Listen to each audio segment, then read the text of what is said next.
Welcome back to the Gobby Gaffer. Now, I know you're all expecting a Borussia Mönchengladbach video today. Well, let me tell you, I'm still trying to calm down from that one. Maybe quite a few of you thought that my anger in that game was a bit of an act and it was all a bit clickbaity and stuff. Let me tell you, it wasn't. I was absolutely seething. Boy, do I hate to lose at football. Whether it's in real life, in a game, I absolutely hate to lose. So my anger, I'm still seething about that one. So anyway, cut the waffling. I thought today what I might do is just for a little bit more kind of in-depth look at the Sampdoria simulation that we did.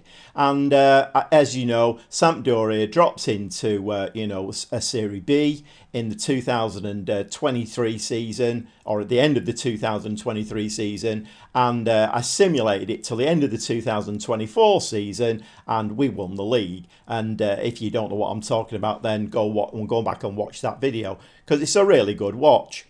So I thought today it would be quite interesting, because I've had a quick look at it, and actually it is quite an interesting save still, because they have no money at all. I mean, literally, I think this is probably going to be the hardest or the biggest challenge that I've ever had in Football Manager, because the board have given the budgets out which were virtually nil. There's just no money at all. I've got a player knocking on my door saying I want to go, and I've tried to sell him, and he wants like $250,000 to leave the club. He wants a payoff, and I'm like, no, you're not having that. So I've offered him out a little bit less. No, I'm not having that either. So I thought, okay then, I'll let you go on a free. So I click the button, the board comes straight back. You can't sell him on a free. We don't have enough money to pay off his cut. I'm like, oh my word, what's going on here? So I thought, okay, fine then. This is going to be really interesting. Can we do another simulation? And let's simulate to the end of the next season and see how Sampdoria do in Serie A. And with no money to spend, very, very limited finances, it's going to be a struggle, I think, to keep them in there. So let's get stuck in, and we're actually kind of at the end of June now. I've moved the save a little bit further forward, so we've got a little bit more meat on the bones. Let's dive in and have a quick look. And I suppose this indicates the massive gulf between Serie B and Serie A in Italy. Because in Serie B, we actually broke lots of records. A record high points total. Enzola, the lad that I signed, the striker, 43 goals he scored in his first season with us. And record breaking again. I mean, Enzola was absolutely brilliant. And I'm not quite sure whether I showed you this in the last video, but I think I probably did. 35 appearances, 43 goals, 8 player of the matches, 7.51. So, nice stats there for Enzola. And we paid 5.5 million for him with those kind of stats. Okay, it's in Serie B. Whether he can do it in Serie A, I don't know. But in my books, a little bit of a bargain. If we just move further forward, Duricic wins their Player of the Year. Enzola, Top Goal Scorer Award. I think we've already done that one. And Sampdoria players named in the Team of the Year. I mean, it's virtually, we've got the whole of the back line. We've got Salazar in midfield. We've got Enzola up front. So we've virtually taken over the Team of the Year. Sampdoria win the Fair Play Award. So we played a nice brand of football. And, obviously, Fair Play Award speaks for itself. So again, very, very nice. And also another email, Sampdoria today announces the winners of the Italian Serie B Best Club of the Year award. I mean, all of these awards are absolutely brilliant. But can we carry this over into Serie A? I mean, who knows? And let's just have a quick look at the finances. The finances are a car crash. We've got £1.5 million in the bank, a transfer budget of 708,000. The wage budget, there's a bit of manoeuvrability there. 841,000. We're actually only committed spend is 507. So there's a little bit of manoeuvrability there. And the problems kind of don't end there. I mean, obviously all of these accolades are great, But you have to get back to the reality of the situation. We're now in Serie A with a lot of really, really good teams, and we have no money. And I mean, this is a perfect example. Berezinski, he's our right wing back, and he wants a new contract. I mean, he's got a contract already till the end of this coming season, and he's on £10,000 a week. Let's just have a quick look. Discuss contract with the agent. We're very keen on re-signing. So we have no money at all. He's on £10,000 a week now, and he wants to go up to £33,000 a week. I mean, this is going to be a massive challenge, let me tell you. And all of this kind of stuff I'm going to have to deal with. I mean, I'm going to say I think you're asking too much, but they've not come down on that. So if I offer him a new contract, he's going to want to treble his wages. Okay, we have moved up a division, but the finances are in a really, really dire state. So there's going to be a lot of juggling to be done again. I did it in Serie B. The finances weren't great when I first came in, and I did it for Serie B. I brought in a really great striker. We had a couple of lads in midfield who I got on loan who played really well. So I did it for Serie B. I think Serie A is going to be a whole different kettle of fish. So when I opened the game back up again, there were a bit. I mean, let's just have a quick look at the dynamics. That's quite interesting. So team cohesion, very good. Club atmosphere is good. That's actually dropped a bit because we have now 5 players who are unhappy. I'm trying to work on that, but the AI is working really badly against me, so it's not easy. Managerial support was actually good. That's dropped. So I've got issues here. And if we look what's going on, basically, we've got the goalkeeper, Falcone. Now, he was valued at 3.5 million, I think. He wants to leave. He doesn't want to re-sign with us. And I'm now down to 1.9 million. I put 3 players on the transfer window when I opened it up, or the transfer market, I should say. And 2 of them were in the millions. One of them was at £10,000. So you can guess which one the AI decided to let go. It was a £10,000 one. But even then, even though that player went for 10,000, the AI then decided to come back and he's refused the contract, so we still couldn't.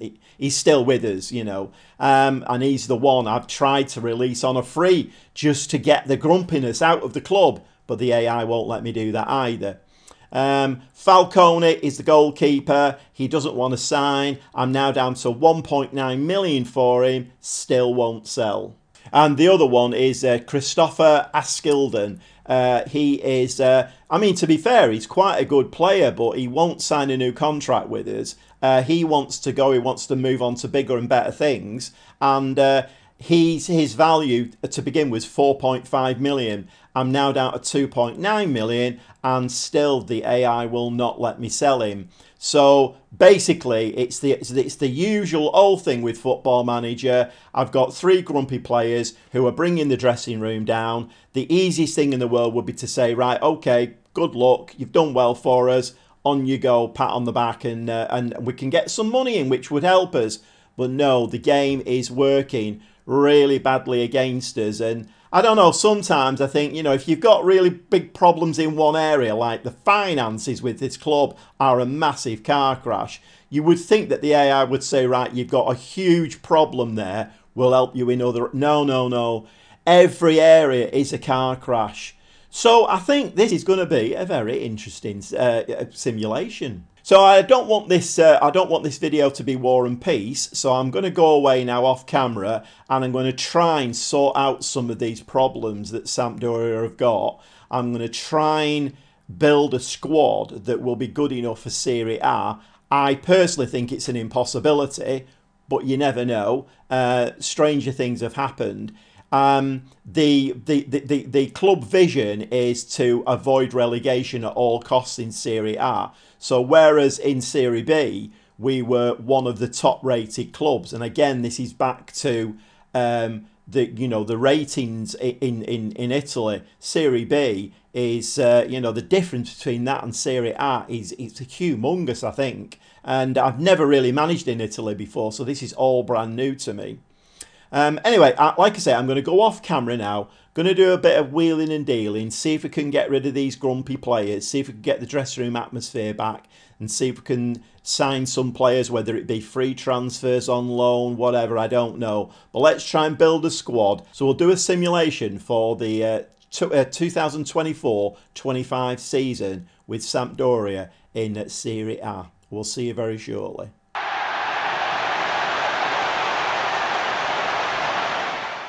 Well. It's the 19th of August now in game, and well, it's been quite eventful. I've been offered 2 jobs, one as the international manager of Bosnia, and Lazio have been in for me as well. Obviously, I've turned them both down because that's not what this save's all about, but I'm very strange. It's odd, isn't it? When I want a job, can't get one. When I don't want a job, 2 people come in for me. Anyway, never mind. So the 3 players who I was having problems with, one of them I decided to give a new contract to, Berezzinski. He did want to triple his wages, but I managed to get him. I left him a few weeks, let him simmer down, and I managed to get him on 22,000 a week. So not too bad, and he's a very, very good player. And I've also signed another player for that position who I think might be equally as good or maybe even better. And the other 2 players, both have been sold. It took a while to sell them, but they have eventually gone.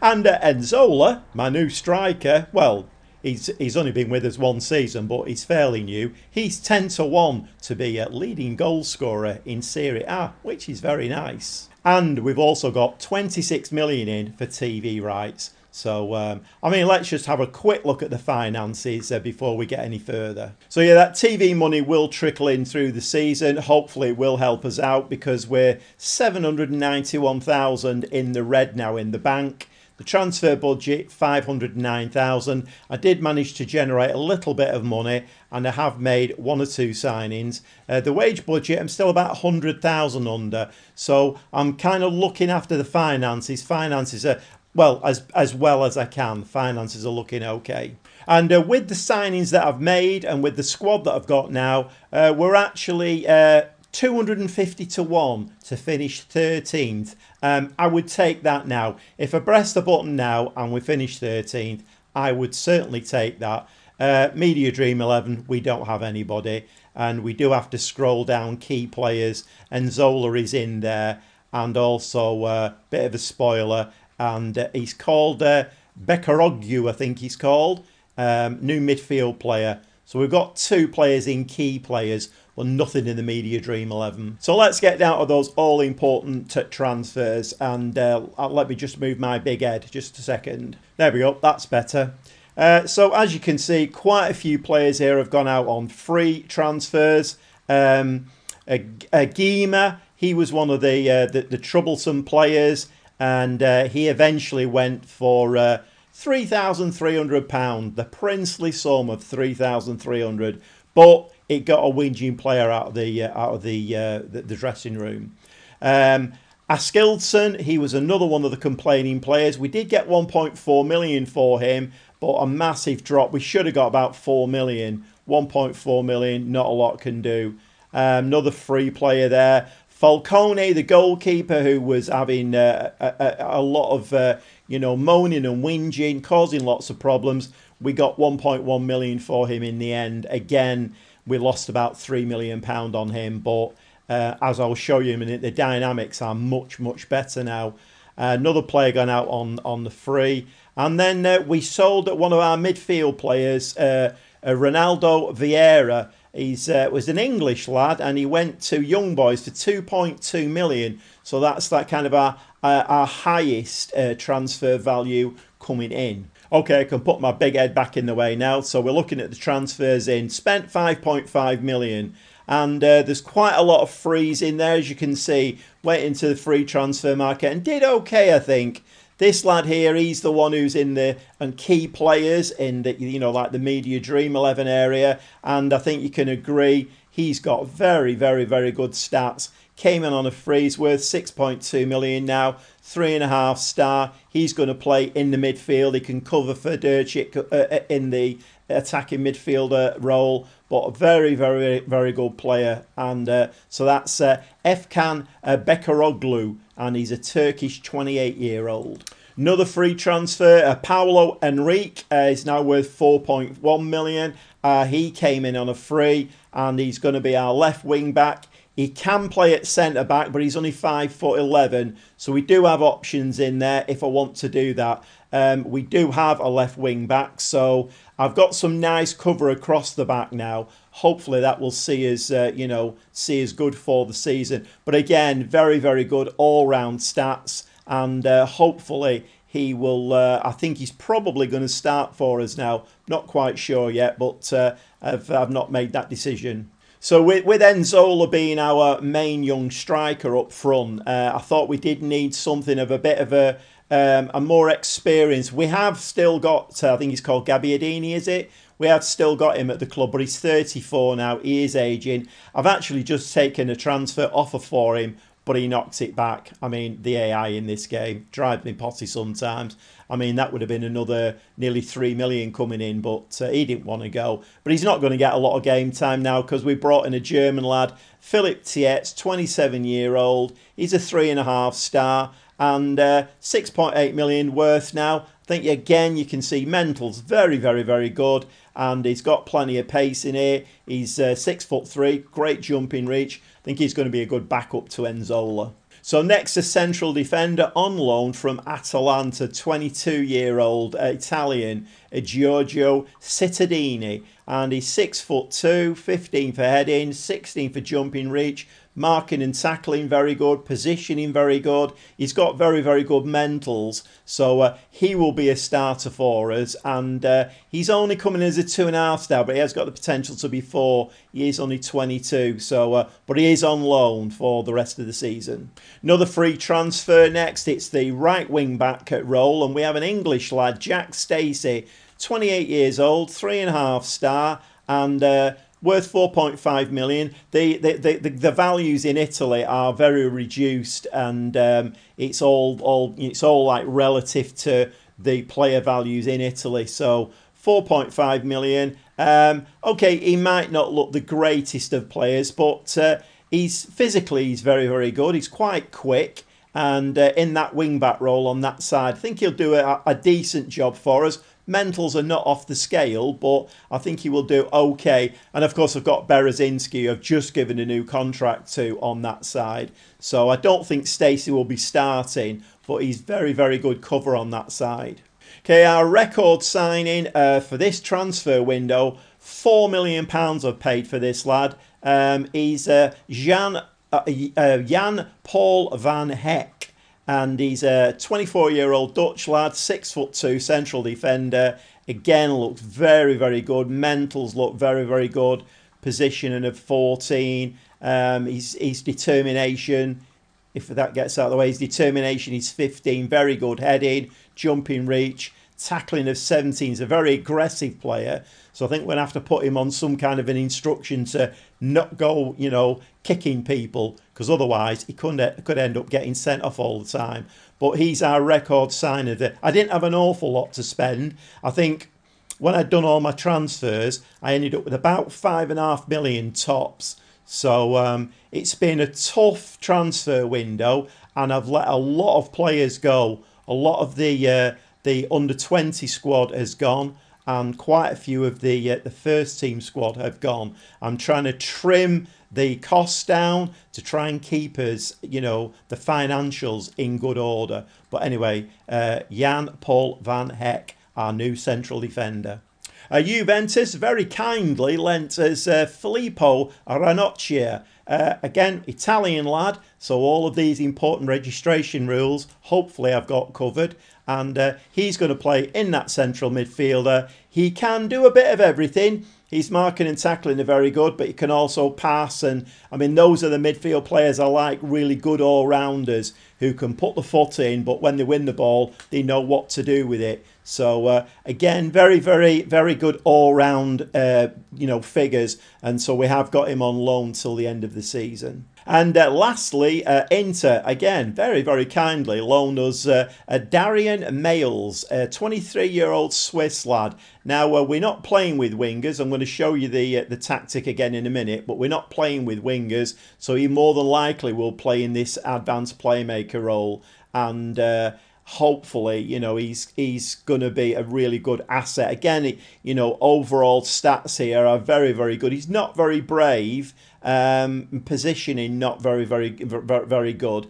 But one of the things that you have to realise about this save is that the financials, like I've said, I'm repeating myself, but they're a car crash. So I've had to juggle the finances so much, and even bringing free players in, free transfer players in, some of the wages that they wanted were excessive. So I've had to refuse quite a few. And I think this lad actually fits the bill, gives us a bit of strength in depth in midfield. And hopefully I've set us up with a nice squad to go into the season with. So looking at how all that fits into the squad and into the tactic. So we're going to play without wingers again. It's a 4-1-3-1-1 formation.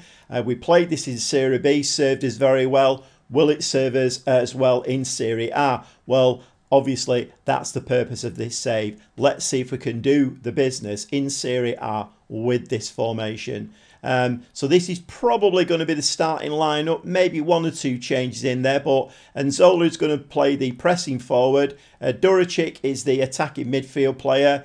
We've got this new lad, Berekoglu, as the advanced playmaker there. Bastoni, box to box. Zalazar, as we did last season, is the Mazzala, because we lost the lad on this left-hand side who was on loan. He went back. So this lad has come in as a permanent signing now. We have got some nice linkage here. Hopefully by the end of the season, this midfield will have really linked up nicely. Sunjic, again, is the ball-winning midfield player.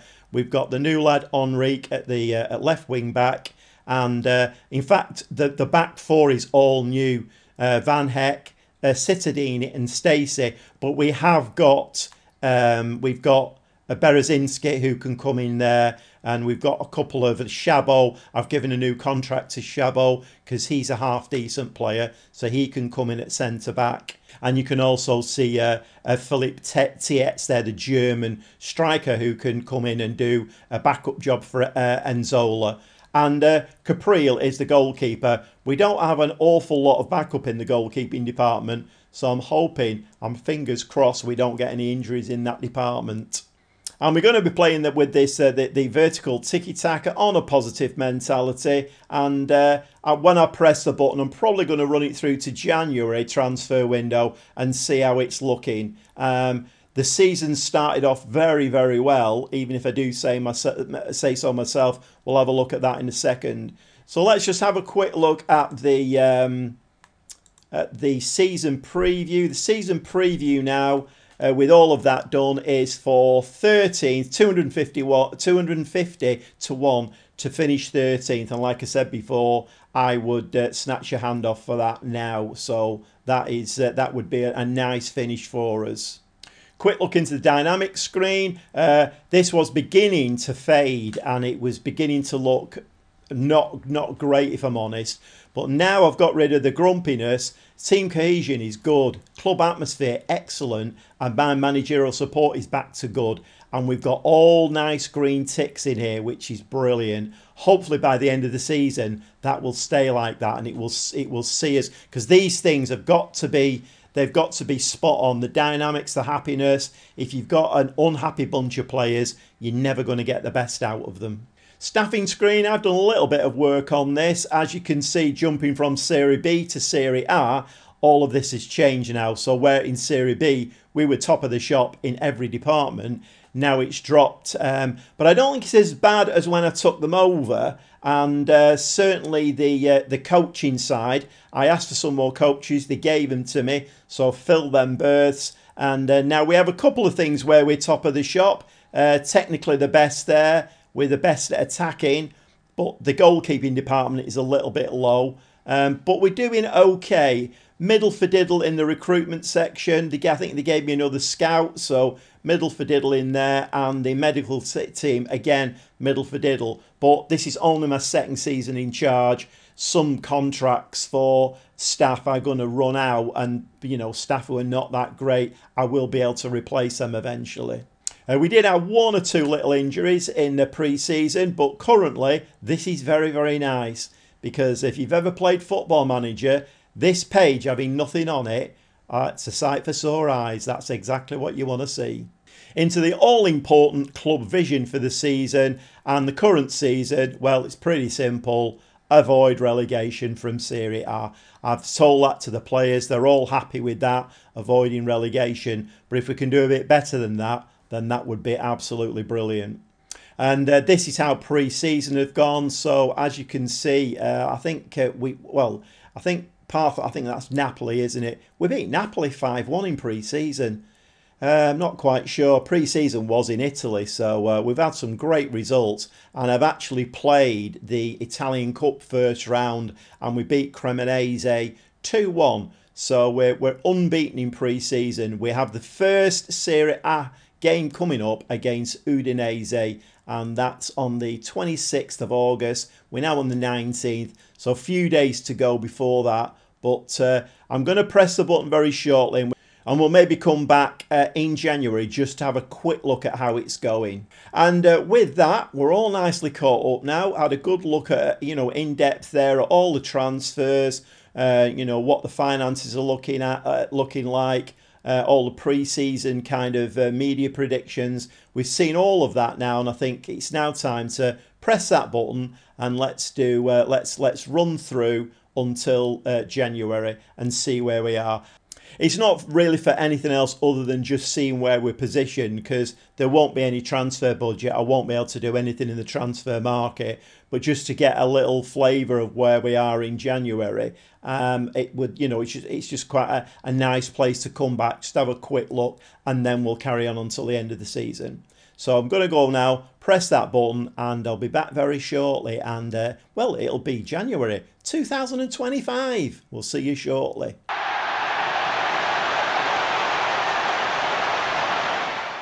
Okay, and we're back in January. Just a little update. I'm not going to spend too long on this, but we're actually not doing too bad. Let's have a quick look. And we've played 17 games. We're in 11th place with 26 points. So not going too badly at all. Just have a quick look at the schedule, see what's been happening. So after the pre-season friendlies, we did get a win against Udinese, then a 1-1 draw. Went okay there for a short spell, but then we hit Milan and got beat 5-1, and that put us on a little bit of a downward path. We didn't win a game for 4 games, and it's been a little bit hit and miss, but we've had one or two nice little results in there. We beat Atalanta, we beat Parma, we beat Napoli again. We seem to have Napoli, we seem to have their number. We beat Capitoline. Again, these names in Football Manager, I'm not quite sure who that is. We beat, in this Italian Cup second round, 4-2 against Suditerol. And we've just beaten Torino 2-0. Obviously, because I've not really been active with this, the dynamics have dropped somewhat. I've now currently got 4 players who are unhappy. But we're still not too bad in there. We've got good for everything. The one thing I did say I didn't want to happen was the goalkeeper getting injured. Guess who's got injured? Yes, my goalkeeper, Caprile, is out injured for 2 weeks. And the only backup that we have is this lad, Ivan Mario Asao. So I have just put a bid in for a keeper from Barcelona, and it looks quite good. With finances are looking a bit shocking. Again, 11 million now in the red in the bank. But we do a little bit of a transfer budget. So I've put a bid in for a backup goalkeeper from Barcelona. If I can get him, bring him in, register him, and then I'll click the button again, and we'll come back at the end of the season and see how it's gone. So looking okay there. We're keeping nicely clear of the relegation area, and I think if we can get this backup keeper as well, I think we're looking okay. So, but you can never tell. A lot of football to be played. We'll see you very shortly.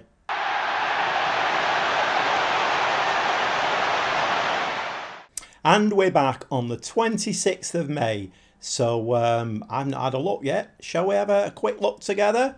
Let's dive into it. And an absolutely stunning mid-table finish. 10th position, 57 points. If we just look here at the last 5 games, we've won 4 and lost 1 in the lead up to the end of the season. Absolutely brilliant. Milan won the league with Sassuolo in second place. Milan actually ran away with it, 87 points. But more importantly, we were only 10 points away for a Conference League place, which would actually have been great and brought the money in for next season. But a 10th, I'll take that all day long. So we've just have a quick look at the schedule then. So in January, form was very, very good. It tailed off a little bit towards the end of January. February we had a couple of wins. And then come March, it really tailed off. I mean, 3 draws, 3 losses, another draw. But then we really picked it up towards the end of the season there, end of April and beginning of May, or most of May. We had those 4 wins and a loss, which actually gave us that 10th place. Absolutely brilliant.